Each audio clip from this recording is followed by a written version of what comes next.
भगवते वासुदेवाय। हरे कृष्ण। इस्कन शालापुर तरफ आपण मान समस्त स्वागत जनाऊँ। नियमित क्लास भागवतम क्लास आम आलोचना करथिले जे मुनि मानकर प्रश्न 6टी प्रश्न उत्तर 6टी प्रश्न मुनि माने सनकादि मुनि माने सुत गोस्वामी को नमिसार पचारि तार उत्तर समस्त उत्तर दे दे चली। प्रथम प्रश्न थिला एकांततः श्रेय कौन। द्वितीय प्रश्न थिला सबु शास्त्र सार वस्तु कौन कलिजुग लोक तार उत्तर होची भक्ति। तापर तृतीय प्रश्न थिला देवकी वस्तु गर्भ में भगवान कहीं बनते आविर्भाव होते आलोचना करथिला। तृतीय प्रश्न थिला जे हमर पुरुषावतार कथा भगवान पुरुषावतार ताहा भी भगवान उत्तर देछथि सुत गोस्वामी। क्षीरदाक विष्णु कारणदाक साई विष्णु क्षीरदाक साई विष्णु एवं गर्भदाक विष्णु। तापर आसला 5 नंबर प्रश्न। 5 नंबर प्रश्न हूँ लीलावतार। लीलावतार यही क्रम आम आसी पहुँचीचे जे पंचम अवतार कपिल काली आलोचना कराई। सांख्य कपिल काली आलोचना पंचम अवतार कथा आलोचना काली महाराज है नहीं पढ़ाओ श्लोक पढ़ाओ तो 4 9 सॉरी 9टा सरी जाइतिला महाराज नर नारायण अवतार सरी जाइतिला। अच्छा चलो वर्तमान 10 नंबर श्लोक चलो। पंचम कपिल नाम सिद्धेश काल विप्लुतम प्रवाचा सुरये सांख्यं तत्वग्राम विनिर्णयम्। पंचम कपिल नाम सिद्धेश काल विप्लुतम प्रवाचा सुरये सांख्यं तत्वग्राम विनिर्णयम्। शब्दानुवाद पंचम पंचम कपिल कपिल नाम नामक सिद्धेश सिद्ध मानक मध्य अन्यतम काल काल विपुलतम लुप्त प्रवाच कहले आसुरी नामक ब्राह्मण को सांख्य सांख्य ज्ञान तत्वज्ञान सृजनात्मक तत्व समष्टि। तत्वग्राम शब्द होती सृजनात्मक तत्व समष्टि विनिर्णयन प्राकट्य अनुवाद। पंचम अवतार हूँ कशी कपिल। ये अवतार सिद्ध मानक मध्य अग्रगण्य। आसुरी नामक ब्राह्मण को से तत्वग्राम सृजनात्मक तत्व कथा कहले एवं सांख्य ज्ञान संबंधी ज्ञान प्रदान कले कारण कालक्रमे ताहा लुप्त हो जाए। तेणु पंचम अवतार कथा कहते कपिल होती पंचम पिता सांख्य कपिल देवभूति नंदन कपिल सांख्य जे तांकर गाँव ना से जानिले भगवान कहीं आसते कारण से तत्वग्राम माने जो 24 तत्व अच्छी से संबंधी कथा धीरे धीरे कौन है लुप्त कहला कहीं ना ये भौतिक जगत गोटे ये भौतिक जगत गोटे लक्षण हूँ कौन कालबक्षर सब अवक्षय हो स काल ये महता जोग नष्ट करत भगवान गीतार कहते स काल ये महता जोग नष्ट करत। तेणु कालबक्षरे यार कौन है महत्व नष्ट हो जाए।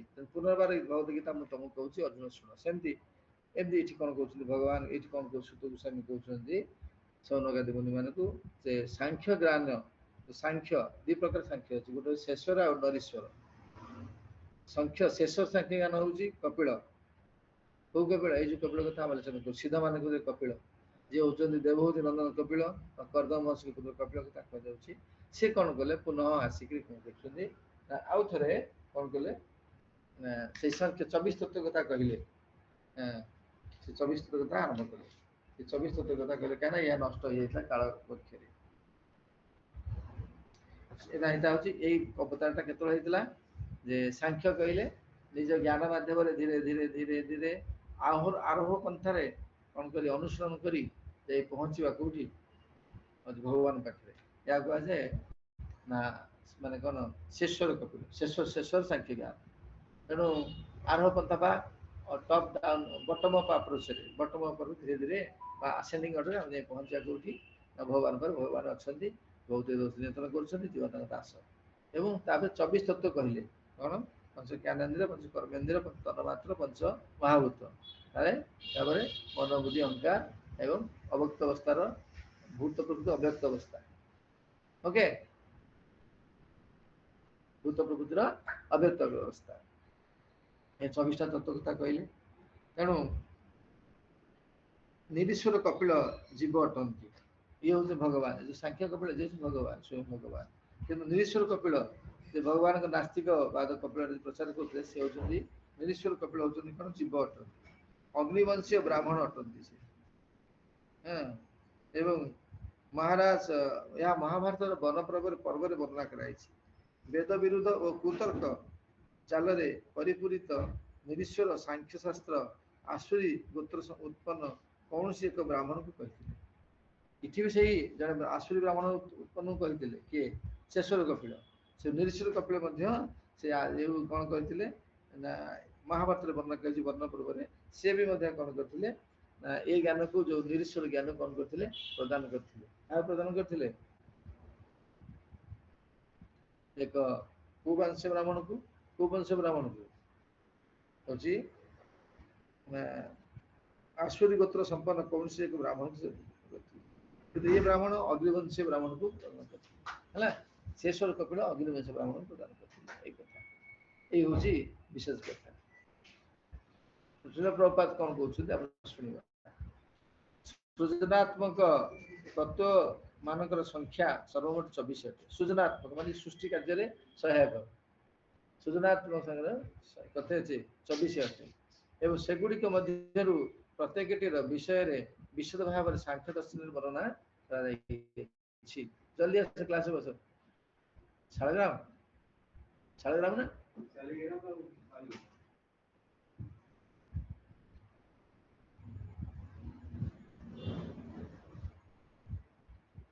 साधारणतः यूरोपीय पंडित माने सांख्य दर्शन को तत्व ज्ञान बोली कही था अच्छा हाँ से कहते सृजनात्मक तत्व ज्ञान मानकर संख्या सर्वमोट 26 अटे सर्वमोट ठाकुर बानी रखी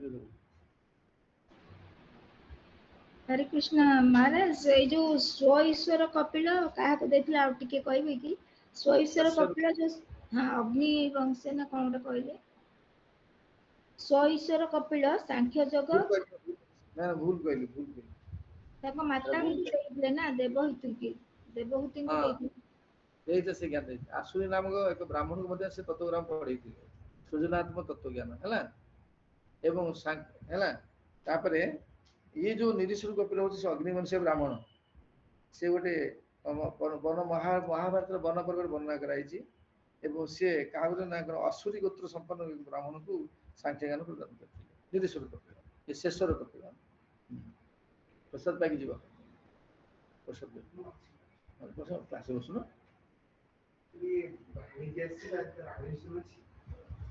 केतरा आसी सब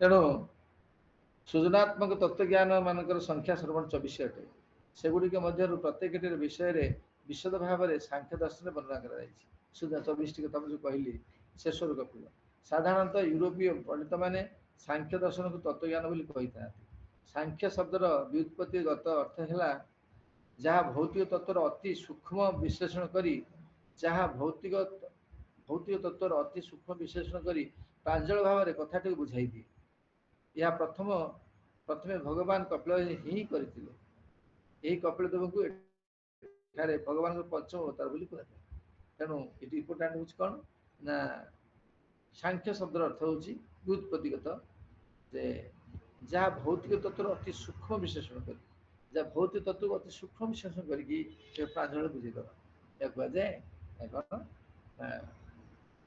सांख्य तेणु ये हूँ शेषर कपिल नरेश्वर कपिल कथा कहली सी होती अग्निवंशी ब्राह्मण एवं सी वेदर विरुद्ध कथा कहते कुतर्क करते एवं निरीश्वर सांख्य ज्ञान भगवान ना इत्यादि ज्ञान प्रदान करते एवं से आश्चर्य संपन्न एक ब्राह्मण को प्रदान करते है ये किंतु भगवान का अवतार नुहत अवतार होती किए शेषर कपिल तापरे आम आगू जा श्लोक 11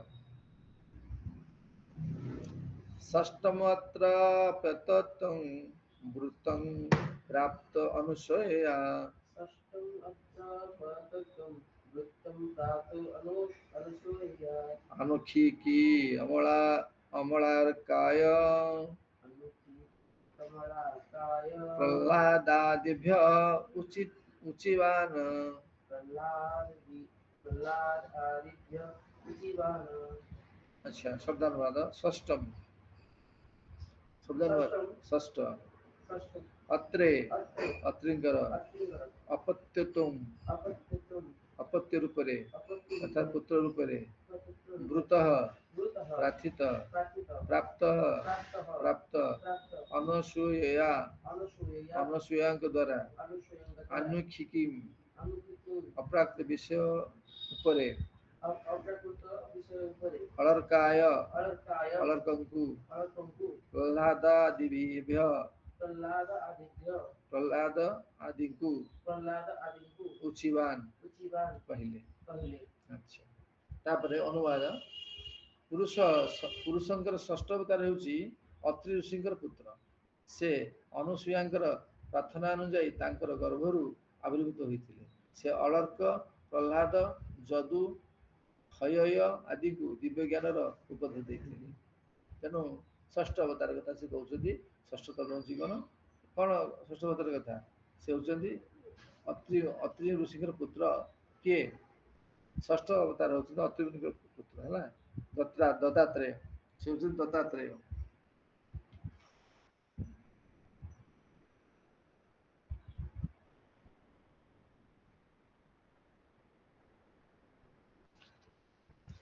ଭାବା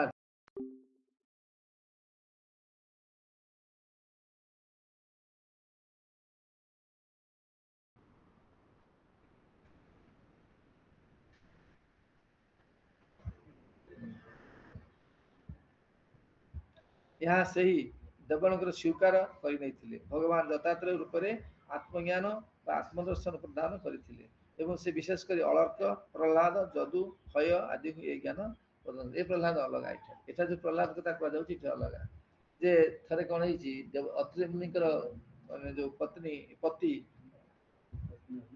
ଅତ୍ରି ମୁନିଙ୍କର ପତ୍ନୀ ଅନୁସୟା ସତୀ ଥିଲେ ତାଙ୍କ ସତୀତ୍ୱ ପରୀକ୍ଷା କରିବା ପାଇଁ ଦେବତା ମାନେ ଆସିଥିଲେ କ'ଣ ଆସିଥିଲେ ନା ଛଦ୍ମବେଶରେ ଆସିଥିଲେ ଏବଂ ତାଙ୍କୁ କ'ଣ କରିଥିଲେ ପ୍ରାର୍ଥନା ମାରିଥିଲେ ଯେ ଆମେ ତୁମ ସ୍ତନ୍ୟପାନ କରିବୁ ସ୍ୱୀକାର କରି ସ୍ତନ୍ୟପାନ କରିବୁ ତେଣୁକରି ଅତ୍ରି ମୁନିଙ୍କର ପତ୍ନୀ ଅନୁସୟା କ'ଣ କଲେ ଆଶ୍ଚର୍ଯ୍ୟ ପଡ଼ିଗଲେ କାରଣ ସତୀ ଥିଲା ନା ସିଏ ପରମ ସତୀ ସତୀ ମାନେ ବୁଝୁଛ ତ ସତୀ କାହା କୁହାଯାଏ ସତୀ ମାନେ ହେଉଛି ଯେ କୌଣସି ପ୍ରକାରରେ କାୟ ମନ ବାକ୍ୟରେ ସେ ଅନ୍ୟ ପୁରୁଷ କଥା ଚିନ୍ତା କରିବନି ତାକୁ ସତୀ କୁହାଯାଏ କାହିଁ ସତୀଦାହ ପ୍ରଥା କାହିଁକି ଅଛି କାରଣ ହେଉଛି ସତୀ ପ୍ରଥା ଦ୍ୱାରା ବ୍ୟକ୍ତି କ'ଣ ହବ ଏଇ ସ୍ତ୍ରୀ ଲୋକଟା କ'ଣ ହବ ନା ସତୀ ଦାହ ପ୍ରଥା ନୁହେଁ ସତୀ ସତୀ ପ୍ରଥା କାହିଁକି ଅଛି ଏତଦ୍ୱାରା ସେ ପୁରୁଷତ୍ୱ ପ୍ରାପ୍ତ ହବ କାରଣ ପୁରୁଷତ୍ୱ ପ୍ରାପ୍ତ ହେଲେ ହରିଭଜନ କରିବା ପାଇଁ ଆଧ୍ୟାତ୍ମିକ ଅଭ୍ୟାସ କରିବା ପାଇଁ ଅତି ସହଜ ହୁଏ ସ୍ତ୍ରୀ ଲୋକ ଶରୀରରେ ଏତେଟା ସହଜ ହୁଏ ନା ସେଥିପାଇଁ ସେ କ'ଣ କରିଥିଲେ ନା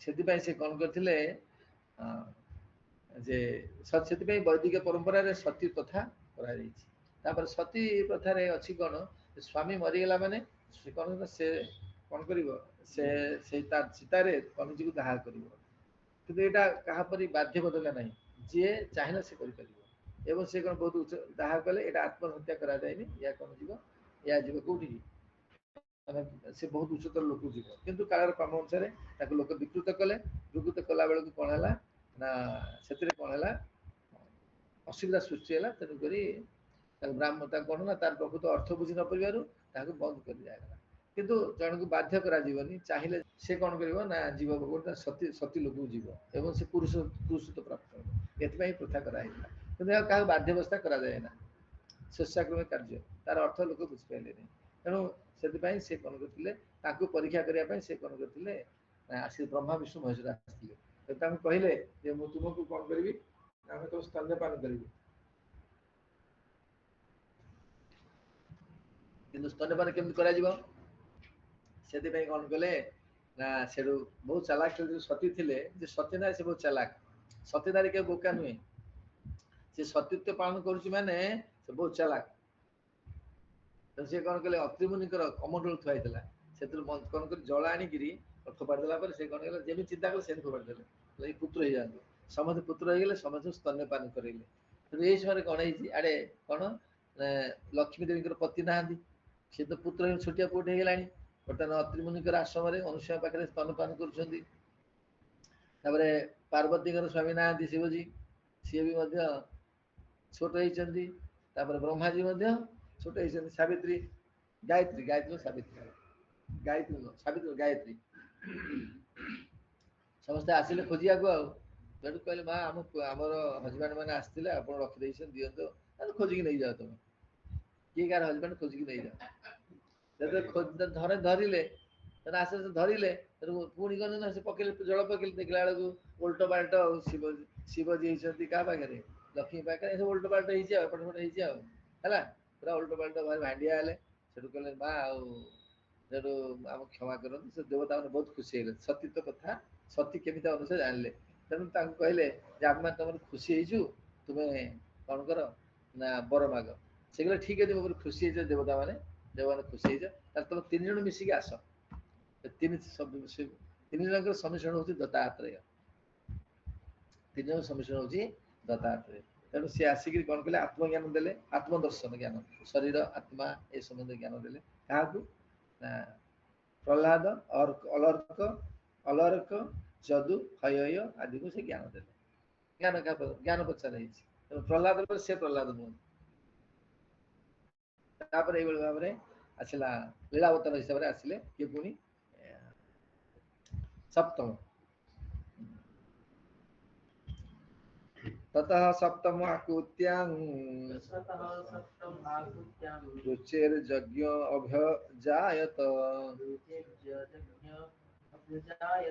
स जमादै सूरे गणैः अपात स्वयंभुवान्तरम्। ततः तत्परे सप्तमे सप्तमरे आकुत्यां आकुतिक गर्भरे ऋचे प्रजापति ऋषि के द्वारा यज्ञ यज्ञ भगवान यज्ञ अवतार अभ्यजायत प्रकटित हेले स जाम आदि सह सुरगणे देवता मानकर सह अपात शासन कले स्वयंभू अंतरम मनुकर स्वयंभू शासन काल शेष पर्यंत, स्वयंभू मनुकर शासन काल शेष पर्यंत उल्टा लिखि दीजिए। अच्छा, प्रजापति रुचि एवं तांकर स्त्री अनुवाद। प्रजापति रुचि एवं तांकर स्त्री आकुति गर्भरु भगवान सप्तम अवतार यज्ञ प्रकटित हेले। से स्वयंभू मनुकर परिवर्तन हेबा पर्यंत शासन कले एवं तांकर पुत्र जम आदि देवतागण ताकू ये कार्य साहाय्य करथिले। तेणु वर्तमान आसिला को अवतार कथा, सप्तम अवतार कथा कहउछन, लीलावतार कथा कहउछन। यज्ञ नाम से आविर्भाव होइतिले एवं तांकर मां थिले रुचि एवं बापा थिले बापा थिले प्रजापति रुचि, मां थिले आकुति। तेणु जन्म हेले से यज्ञ नाम अनुयोगी से कौन केते दिन रहिले ना स्वयंभू मनु जेपर्यंत रहिले। 14टा मनु अछंती ब्रह्मांकर दिवस काल आसंती, से कौन स्वयंभू मनु प्रथम गोटे मनुकर आयुष्य काल होची 71 गुणा चतुर्युग। से 71 गुणा चतुर्युग किए यज्ञ भगवान राजूत कले, एते सब राजूत कले। से राजा करना राज कार्य शिखेले। तेणु मनुकर 71 गुणा चतुर्युग, 71 गुणा चतुर्युग से कौन कले स्वयं मनु। वर्तमान सप्त मनुतर वैवस्वत मनु 14टा मनु अछंती। प्रत्येक मनु 71 गुणा चतुर्युग निश्चित ही कंप्लीट करिवे, कमी मानी बढ़िबेनी।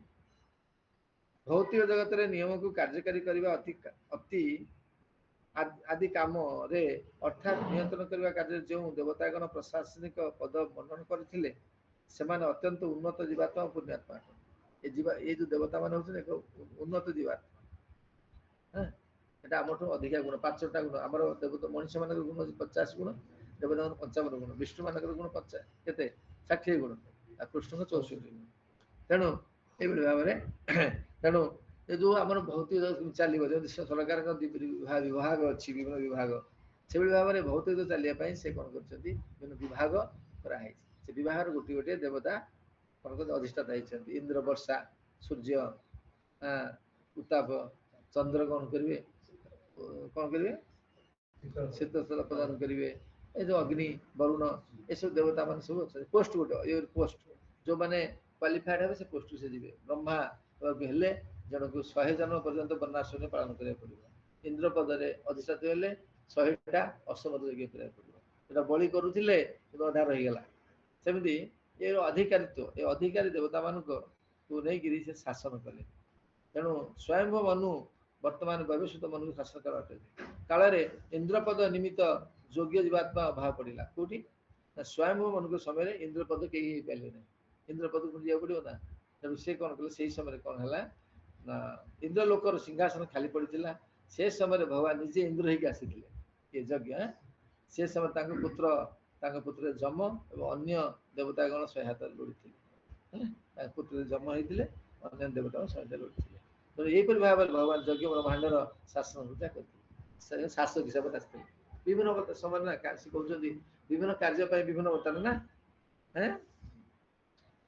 ତେଣୁ ଏଠି କଣ କଲା ନା ଶାସନ କାର୍ଯ୍ୟ ଆସିଥିଲେ, ନାଇଁ କି? ତେଣୁକରି କଣ କ୍ଷତ୍ରିୟ ହେଇକି ଆସିଥିଲେ ନା, ଶିଖେଇଲେ ଆସିକି, ବ୍ରାହ୍ମଣ ହେଇକି ଆସି ଶିଖେଇବେ। ତାପରେ ଆଉ ପରଶୁରାମ ରୂପରେ କିନ୍ତୁ କ୍ଷତ୍ରିୟ କଣ କରିଥିଲେ, ନିଧନ କରିଥିଲେ। ତେଣୁ କାର୍ଯ୍ୟର ଆବଶ୍ୟକତା ଅନୁସାରେ ଭଗବାନ କଣ କରନ୍ତି, ଅବତାର ଗ୍ରହଣ କରନ୍ତି। ଏଇଭଳି ଭାବରେ ଆମେ ଆଲୋଚନା କଲେ ନା ସପ୍ତମ ଅବତାର ଗଲା। ତାପରେ ଅଷ୍ଟମରେ ଆସିଲେ, ଅଷ୍ଟମେ ମେରୁ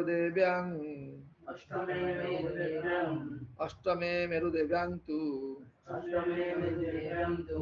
ନାଭିର୍ଜାତ ଉରୁକ୍ରମଃ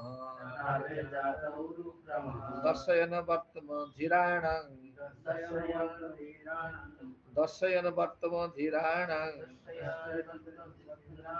ସର୍ବାଶ୍ରମ ନମସ୍କୃତମ୍। ଧନ୍ୟବାଦ। ଅଷ୍ଟମ ଅବତାରରେ ମେରୁ ଦେବ୍ୟାନ୍ତୁ, ମେରୁ ଦେବୀଙ୍କ ଗର୍ଭରେ, ନାଭେ ରାଜା ନାଭିଙ୍କର ସ୍ତ୍ରୀ ତାଙ୍କ ଜାତ ଜନ୍ମ ହେଲେ, ଉରୁକ୍ରମ ସର୍ବଶକ୍ତିମାନ ଭଗବାନ ଦର୍ଶୟନ୍ ପ୍ରଦର୍ଶନ କଲେ, ବର୍ତ୍ତମ ପଥ ଧୀରାଣାଂ ପୂର୍ଣ୍ଣାତ୍ମା ମାନଙ୍କର ସମସ୍ତ ଆଶ୍ରମ ନମସ୍କୃତମ୍ ନମସ୍ୟ। ଅଷ୍ଟମ ଅବତାରରେ ରାଜା ଋଷଭ ଦେବ ସେ ନାଭି ଏବଂ ତାଙ୍କର ସ୍ତ୍ରୀ ମେରୁ ଦେବୀଙ୍କର ପୁତ୍ର ଅଟନ୍ତି। ଏହି ଅବତାରରେ ଭଗବାନ ପୁଣ୍ୟାତ୍ମା ପ୍ରାପ୍ତିର ମାର୍ଗ ଦର୍ଶନ କରାଇଥିଲେ। ଯେଉଁମାନେ ପୂର୍ଣ୍ଣ ରୂପେ ଆତ୍ମସଂଯମ ବା ଇନ୍ଦ୍ରିୟ ସଂଯମ କରିଛନ୍ତି ଏବଂ ଯେଉଁମାନେ ସମସ୍ତ ପ୍ରକାର ଆଶ୍ରମବାସୀଙ୍କର ନମସ୍ୟ ଅଟନ୍ତି, ସେମାନେ ଏ ପଥ ଅନୁସରଣ କରନ୍ତି। ତେଣୁ ତ୍ୟାଗ ପଥ ହେଲା। ଋଷଭଦେବ ହେଇକିରି ରାଜ ଶାସନ କଲେ। 100 ପୁତ୍ର ତାଙ୍କର ଥିଲେ। ମୁଖ୍ୟ ପୁତ୍ର ହଉଛି ଭରତ ମହାରାଜ। ଏବଂ ସେ ପୁତ୍ରମାନଙ୍କୁ କହିଥିଲେ, ପୁତ୍ରମାନେ ତୁମେ ଆଗକୁ ଯିବାକୁ ଚେଷ୍ଟା କରୁଛ, ତାହେଲେ ତପସ୍ୟା କର। ତପସ୍ୟା କଲେ ତୁମର ଜ୍ଞାନ ଉଦୟ ହେବ, ତପସ୍ୟା ଶକ୍ତି ପ୍ରାପ୍ତ ହେବ। ଆଉ ତା ଦ୍ୱାରା କଣ ହବ, ତୁମେ କଣ ହବ ନା ବହୁତ କିଛି କାର୍ଯ୍ୟ କରିପାରିବ। ତେଣୁ ତପସ୍ୟା ନିହାତି ପ୍ରୟୋଜନୀୟ। ତପସ୍ୟା କଲେ ଇନ୍ଦ୍ରିୟ ସଂଯମ, ଶାରୀରିକ କାୟ କ୍ଲେଶ। ଆମେ ମାନେ ତପସ୍ୟା କରୁଛେ। କଣ କରୁଛେ ଆମେ ତପସ୍ୟା? ଏକାଦଶୀ କରୁଛେ, 3ଟା ରାତି ଉଠୁଛେ, ନାଇଁ? ଆମର ଜଣେ ମହାରାଜ କହୁଥିଲେ, ଯୋଉ ଅନ୍ଧ ମହାରାଜ ଥିଲେ, ସେ କହିଲେ ଯେ ପ୍ରତ୍ୟେକ ବ୍ୟକ୍ତି 3ଟା ରାତି ଉଠି ସବୁଦିନ ଉଠିକି ଉଠିବ, 6 ମାସ ପରେ ଯାହା ଚାହୁଁଛି ତାହା କରିଦେଇପାରିବ ହେଲା। ନକରେ ମୋ ପାଖକୁ ଆସ। ତପସ୍ୟାର ଏହି ଶକ୍ତି। ତେଣୁ ତପସ୍ୟା ସମସ୍ତେ କିଏ ଶୁଅନି ହେଲା, କିଏ ଶୁଅନି ତପସ୍ୟା। ତେଣୁ ଆମେ କଣ କରିବା, କାଲି କଣ କରିବା, ଆମର ଏଇ ଯୋଉ ଋଷଭଦେବ ସମ୍ବନ୍ଧରେ ଆଉ କାଲି କହିବା ହେଲା। କାଲି କହିବା, ସମୟ ହେଇଗଲା। ହଉ, ଜୟ ଶ୍ରୀ ପ୍ରଭୁପାଦ କି। ହରେ କୃଷ୍ଣ।